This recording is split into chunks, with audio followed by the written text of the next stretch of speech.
really, really grateful, like big thank yous. The drive here that is normally a 3.5 hour drive during other times of the year in the summer and to be 5.5 hour drive.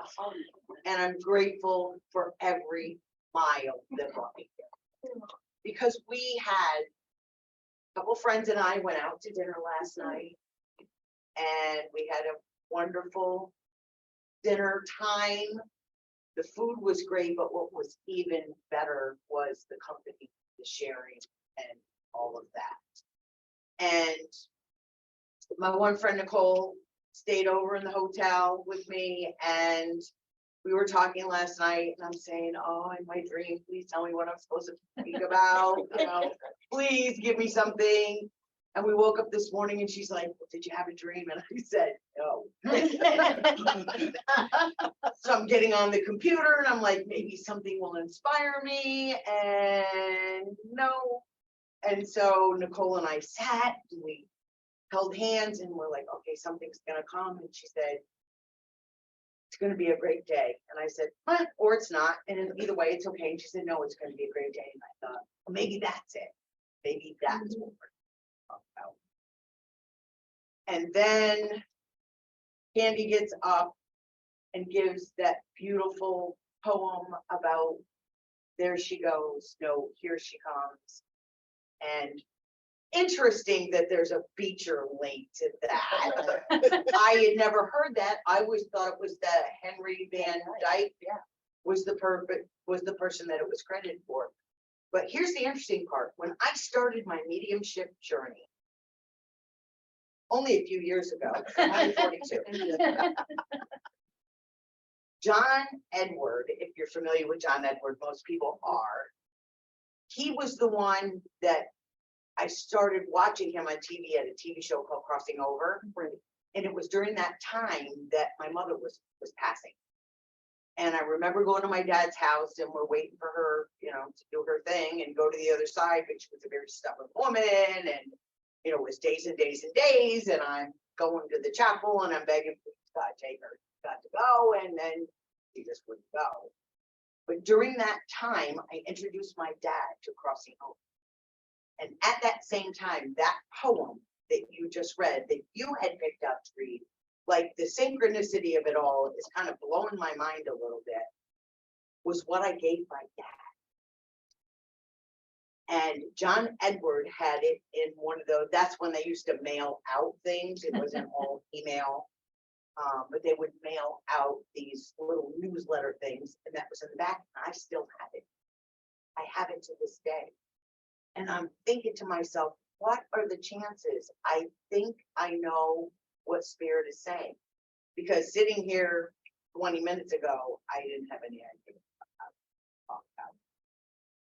And really, I think it's about oneness and the unity of all of us and what makes us the same. I mean, what are the chances? There's so much more from the spirit world that's going on that we're so unaware of. What did they have to do to 20 years ago bring me this little poem that I gave to my dad, that you're bringing here today, that has a connection to the name Beecher, that you had already pulled out and showed her the piece of paper?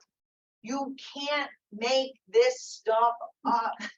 Spirit is with us and around us and doing what they can to show us we're here. We are here. They just have to pay attention to the sign. And the same love that Spirit is bringing to me and bringing to you and bringing to Sharon is bringing to everybody here and everybody on Zoom. It's not like, oh, one gets this much love, but that one only gets that much love. And it makes me think about, I have no idea what I'm talking about, but Spirit is like, what's interesting is we all experience grief, most of us, at some point in our life. And that grief is no different from you or you or you. And I'm sure if you live in India or you live in Zimbabwe, wherever it is, when they lose somebody, that piece of your heart that feels like it's missing, it's no different from me from anybody else, from you. It's all the same. It's the oneness that connects us. And I've heard this so many times in my life. We're all one. It's the oneness. I've even repeated it out of my mouth. Like, we're all together in this. You said it about the healing with Roland when you stood up here. And you said, you know, Roland's going to be giving healing here, but also to those on Zoom, because we're all one. It's a one. And then you, I think, called it the collective. It's all the same thing. And for years, I've been sitting there thinking, I mean, I believe in the oneness. I just am not sure how it all fits. And I've even Googled it online, and, you know, you get the thing about, you know, we all have the same molecules in our system, and the human body is made from the same this, that, and the other scientific stuff, which I get that, but I felt like there was more to it. And it's really our humanness that makes us the same. We all have done things in our life, and, you know, we're quick to judge somebody else when they make a mistake or they do something that's not of the highest ethics. Like, we've never done anything that would be unethical. And as I say that, I'm even thinking about my dad. My dad was a piece of work, I gotta tell you. And back in the day when Southwest Airlines used to just have A, B, C as the thing. Now it's like A1, A2, A3, but back then you were just an A, you were a B, or a C, and they would have them hanging up. And I remember going to the airport with my dad, and we had a B ticket to be in row B. So A would go first, B. Well, by the time we got there and got in line, we were at way at the back of the B's.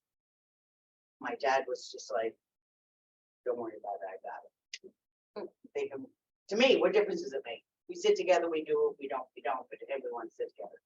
So my dad, all of a sudden, in front of my eyes, becomes like this old man that has dementia, and he's walking around and he's looking confused, and he's looking at his ticket, and he moseys his way down until he's in the front of the B row, and he's got his ticket, he's looking up at the B, and he looks at the man in the front of the line, and he says, "Is this the B row?" And the man says, "Yes, it is." He goes, "Okay, thank you." And my dad turns around and is now in the front of the B. And nobody is going to say to this man that has dementia, you know, you can't do that. You got to go to the back of the line. So when I get on the plane, there's my dad. Like, yes, waving at me, that he's got a seat.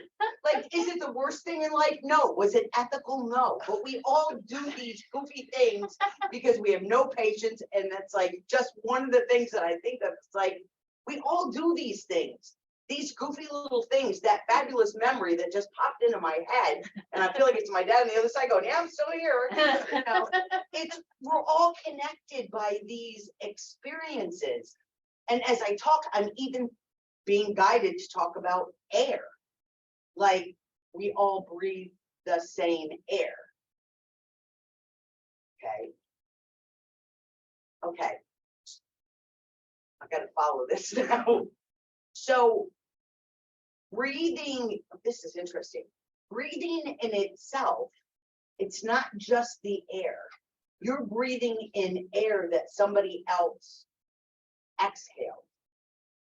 You talked about we all exhaled at the same time. And now even in this room, you're breathing in some part of someone else's exhale, and it goes outside this building. It goes out around the world, that when we're breathing in what somebody else's exhale that may be exhaled in China or the Philippines or wherever. Like, the breath moves around the world. So how can you say you're divided when you're breathing in someone else's exhale? And that's how Spirit is showing it to me. Really kind of beautiful when you think about it. That, thank you. Don't judge other people. You may not like their behavior, but you're breathing in their exhale. So what was them is now in you in some microscopic biology way that I don't quite get. But I do understand breathing in the air that has probably come from across the ocean. And as I say that, I'm even feeling like if you were to cross the ocean, the whales come up, the dolphins come up, and as they come up out the blowhole, they exhale, then they inhale. And what they spew out is not just water, it's their energy. And so we're even inhaling from animals. And the fact that the human body has a way to like do that, and because we're so fearful, and I'm saying fearful, and I see the pandemic, and it was like, if you think it's not true, think about how a germ that either escaped from a bat or escaped from a lab, doesn't matter how it got into the world, but how that minute little virus thing was able to find its way out into the world and meet many, many, many people. We inhaled that little, I mean, think about how little that is and how it changed the world. And is still changing the world for many people in many ways. A little tiny thing. So if we think for a minute that we're better than anybody else, or we're different than anybody else, who we are inside may be different, but who we are in the collective, we're one thing. It's all one. And I think I get it now. I really feel like I get it. And thank you so much for allowing me.